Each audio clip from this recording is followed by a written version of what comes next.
Okay, next we have Joe Bonadies. Good evening, Joe. Thanks for joining us. Greetings. There seemed to have been some confusion on the board over the reaction of the cheap seats to the updated 14 bylaws last month, so I would like to quickly go over what it looks like from this side. We were told that there were 14 bylaws that were recommended to be updated by Neola. Looking behind the curtain, this is an unelected business.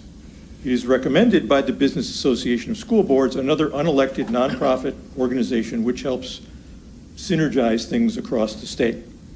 Going back to something I talked about last month, the Michigan School Board Association did not object or dissociate from the National School Board Association, unlike 26 other states. It also has recently been revealed, based on congressional testimony, that the Department of Justice asked the National School Board Association to write a letter declaring parents to be domestic terrorists so the DOJ could have some cover fire. The National School Board Association has retracted that letter and apologized for the letter, but the DOJ has not retracted its actions. Back to the primary timeline.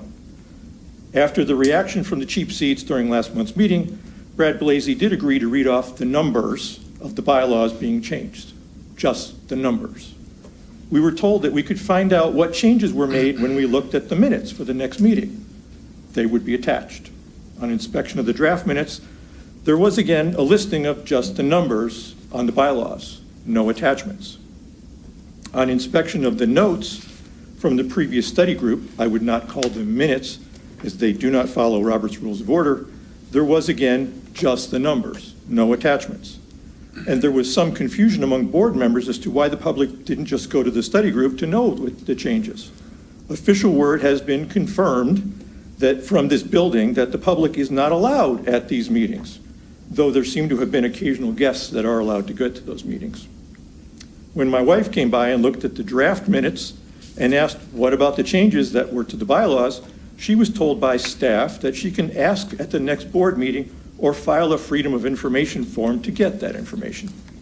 Since there is no historical comparison at your website, we would have to have downloaded the old versions and then manually compare them to the new versions, or take a legal step with FOIA to know what you have been up to. I won't discuss the ask the next board meeting comment, as there is rarely any action taken on questions asked during public comments. My conclusion from all this: any mention of cooperating with the public or parents in the old laws has not been honored, and any mention of transparency in the old bylaws or the new ones has been fully illustrated to be ridiculous. Thank you. Thank you.